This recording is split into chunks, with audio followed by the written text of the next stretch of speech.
Même s'il s'agit d'un Spider-Man assez oubliable, en revanche, il y a une chose qui était inoubliable, c'est la première fois que je voyais Emma Stone au cinéma, et ça change des vies. Je fais de toi mon essentiel. Bonjour à tous, on se retrouve en ce samedi matin pour enchaîner sur les The Amazing Spider-Man. Je me suis pris 2 soirées de repos dans la semaine après avoir pas mal carburé sur les critiques des Batman de Christopher Nolan, mais aussi sur la trilogie Spider-Man de Sam Raimi. Comme promis, on enchaîne sur les The Amazing Spider-Man, on en parle. The Amazing Spider-Man est sorti en 2012 et est le premier film d'une nouvelle saga réalisée par Mark Webb et portée par Andrew Garfield. Nous retrouvons Peter Parker, abandonné par ses parents et désormais lycéen, qui va se lancer dans une quête à propos des secrets de son père sans savoir que celle-ci allait totalement changer sa vie. Et vous l'avez certainement compris à la miniature, The Amazing Spider-Man c'est pas un film Spider-Man que je vais porter dans mon cœur, même si en vrai voilà, ça fait quand même le taf hein, sur pas mal de points sur lesquels on va revenir. Le problème c'est que l'ombre de la trilogie de Sam Raimi est encore présente dans le cœur des spectateurs et en plus de ça, et bah The Amazing Spider-Man ça a pas vraiment cherché à se différencier, en tout cas au niveau de son scénario. Ce premier film c'est quasiment la même structure narrative que le Spider-Man de 2002, on va essayer de refaire la même chose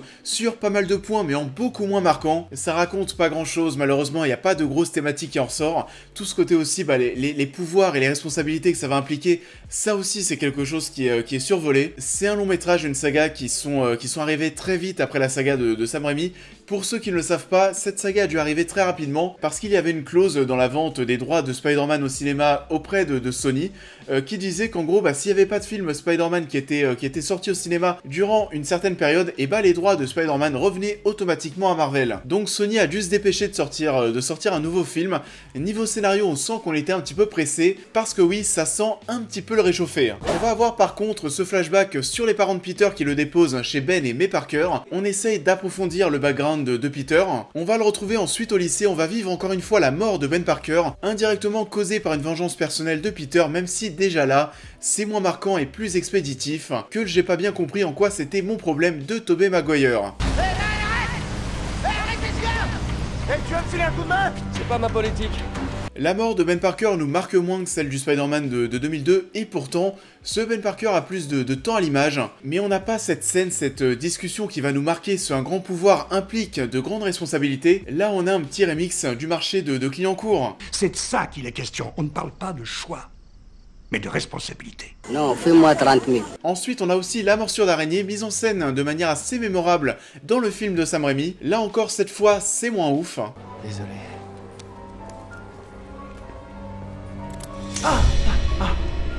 Et pour finir, on se retrouve avec un style de Peter Parker bien différent de celui de Tobey Maguire, qui est bien plus cool, bien plus moderne. Tu le vois avec son skate, sa capuche, il a une bonne dégaine, il est beau gosse, un peu ingérable aussi. On est bien loin de ce côté loser qu'avait Tobey Maguire, auquel on s'était attaché directement. Alors là, pour le coup, je dis pas que c'est pas bien, je dis pas que c'est un mauvais Peter Parker, c'est bien qu'on ait cherché à nous proposer quelque chose de différent, mais t'es quand même un petit peu déçu parce que t'as pas la même attache émotionnelle avec ce personnage. Alors attention aussi, Andrew Garfield ne fait pas du tout un mauvais Spider-Man en costume. Dans le costume, en tant que Spider-Man, il est même très bien, assez drôle aussi. Et t'es qui, toi?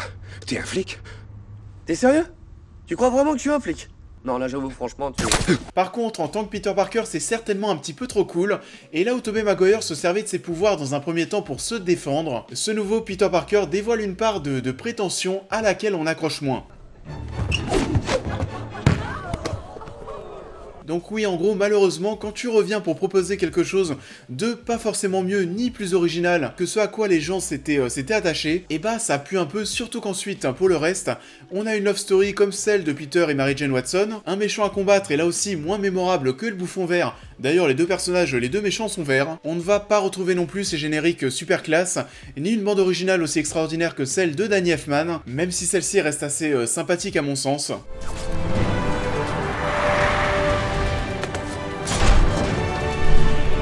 On a aussi une utilisation de la musique assez amusante à certains moments, en accord avec le côté plus léger et fun de ce Spider-Man.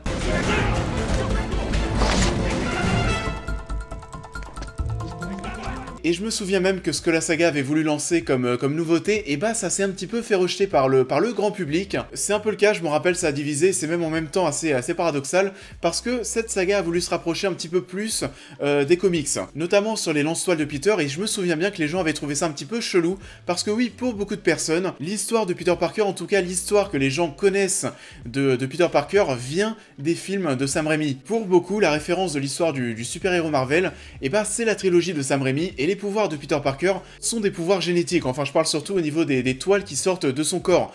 La vérité, bah, c'est que dans les comics, des lance-toiles, Peter Parker en confectionne. Je pense aussi d'ailleurs que le fait de voir un Spider-Man avec un sac à dos et un téléphone, ça a dû aussi en gêner plus d'un, mais en tout cas, même avec tout ça, s'il y a bien un truc à garder de The Amazing Spider-Man, au-delà du super caméo de Stan Lee qui est très cool, c'est la relation entre Peter et Gwen Stacy, et je ne suis mais absolument pas jaloux. Je fais de toi mon essentiel.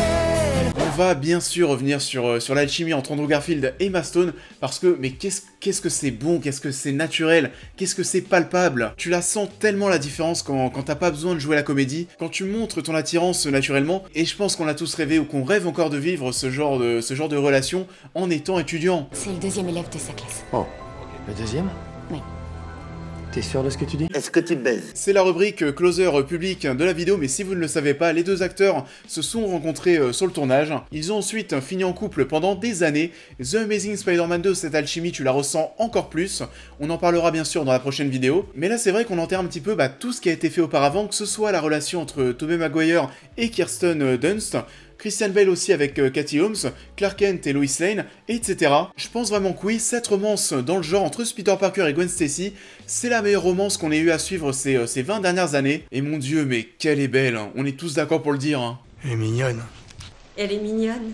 Après, c'est vrai que pour le reste, ça me marque pas forcément, il y a pas mal de choses qui font très générique, ou alors aussi très repompé. On a un méchant clairement oubliable, même si on assiste à des combats assez sympathiques, notamment celui du lycée. Le Dr Connors arrive quand même à faire le job, on s'attache un petit peu à lui parce que les vrais méchants, ce sera surtout Oscorp. Il essaye d'être assez fun. Et au cas où vous vous posez la question, oui, je suis gaucher. J'ai pas du tout kiffé le costume tout brillant de ce The Amazing Spider-Man. Je pense qu'on a été assez pour ne pas avoir adhéré pour que Sony décide de le changer sans justification dans le prochain volet. Même s'il est plutôt en accord avec le film et la direction artistique qu'on a voulu prendre, on voit que ce costume est très bleu par rapport aux autres qu'on a eu au cinéma. On a aussi les yeux qui ne sont pas blancs mais noirs, et ça va être en accord avec l'ambiance générale du film. Parce que si vous remarquez bien, quasiment tout, parce que oui, il y a le combat avec le lézard qui va se dérouler au lycée, qui lui va se dérouler en pleine journée, et le reste, quasiment tout, va se dérouler de nuit, et ça a été aussi un parti pris qui a été pris pour se différencier de la trilogie de Sam Raimi. C'est un couteau? Ah, c'est un vrai couteau? Il est prêt le couteau.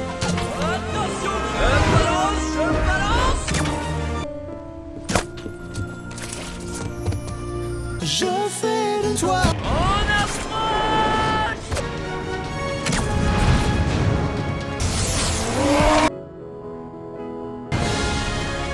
Au final, on a ce combat final contre Connors qui me fait un petit peu ni chaud ni froid. On a essayé aussi d'ailleurs, vous savez, quand je vous parlais dans mes critiques de Spider-Man 1 et de Spider-Man 2 surtout, de créer ce lien, cette proximité avec la population qu'on pouvait voir à la fin de Spider-Man 1, mais surtout avec la scène du métro de Spider-Man 2.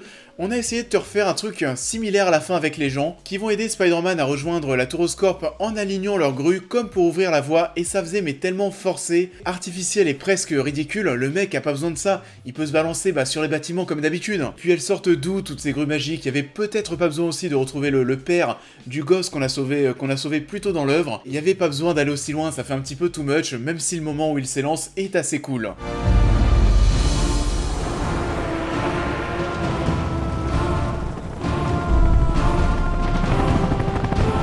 On va aussi avoir le droit à 2-3 raccourcis scénaristiques au montage, 2 espèces de sauts dans le temps pas très bien gérés. On a déjà Peter qui retrouve Connors chez lui alors que le plan juste avant, on le voit simplement en train de lire un livre avec au dos de la couverture la photo de Connors, et c'est un petit peu bizarre parce que les deux plans s'enchaînent et t'as limite l'impression qu'il a trouvé l'adresse de Connors rien qu'en regardant l'arrière du livre. C'est tellement naturellement chelou que Connors va l'envoyer chier. Je suis sûr que vous êtes un garçon très sympathique, mais ici c'est chez moi. Appelez mon bureau pour prendre rendez-vous. On a aussi Gwen, déjà à l'heure de film, qui va inviter Peter à venir manger chez elle avec, avec ses parents, alors qu'en soi, à ce moment-là, leur relation naissante, on n'a pas encore vu grand-chose. On va voir Gwen parler avec Peter ici, le jeter de chez Oscorp, on va avoir cette conversation assez mignonne, un câlin ici, et puis direct. Tu aimes les loups? Est-ce que tu baises? C'est un petit peu rapide et c'est le seul truc que je vais avoir à dire sur toute la saga sur Gwen et Peter, ce qui va lancer quelque chose d'inédit pour le coup de manière oui assez précipitée, la rivalité entre Peter et Papa Stacy qui aura un impact direct sur la suite vu que le Captain Stacy demandera à Peter de s'écarter de sa fille. Il t'a fait promettre, c'est ça? Tante May aussi, c'est moins cool. On rapporte encore ça à la trilogie de Rémi, mais merde, la relation Peter et Tante May était excellente. Là, Tante May, c'est une plante verte, et t'as l'impression que la nana a pas deux neurones qui se touchent, parce que c'est écrit sur son front qu'il est Spider-Man, que sa vie a du moins changé, il tombe pas de skateboard tous les jours. Ce qui me conduit ce matin à lancer un mandat d'arrêt à l'encontre du justicier masqué connu sous le nom de Spider-Man.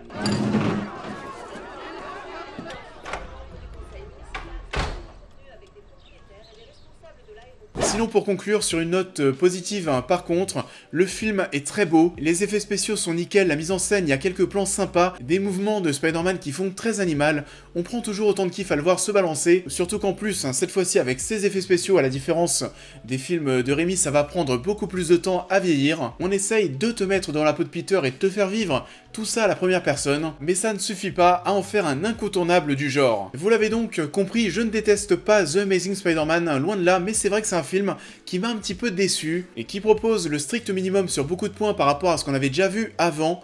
On le comparera forcément au travail de Sam Raimi, on ne retrouvera malheureusement pas la même dimension poétique, émotionnelle, ni ce sens de l'épique. Il n'en reste que c'est quand même l'œuvre où j'ai découvert Emma Stone, et ça c'est pas rien. En plus visiblement elle aime le chocolat, mais on est tellement fait pour être ensemble. C'est juste que je croyais me souvenir avoir parlé à quelqu'un dont le rêve était de vivre dans une maison en chocolat. Celle que j'aimerais plus que personne. C'est la fin de cette critique, j'espère qu'elle vous aura plu. Comme d'habitude, je vous invite à liker et à partager cette vidéo, à me dire en commentaire ce que vous avez pensé de The Amazing Spider-Man, ce que vous en avez pensé à l'époque lorsque le film est sorti, et qu'est-ce que vous en pensez aujourd'hui, parce que là, avec le temps, c'est vrai, avec le côté nostalgie de la trilogie de Rémi qui est un petit peu parti, et bah peut-être que votre avis a changé. Pour les nouveaux, je vous invite à vous abonner, à me suivre sur tous les réseaux, à devenir membre soutien si vous souhaitez aider la chaîne. Et on va se retrouver, comme je vous l'ai dit, lundi prochain, lundi soir, pour la critique de The Amazing Spider-Man 2, le destin d'un héros, qui a beaucoup divisé. Vous attendez, j'imagine, mon avis sur le film.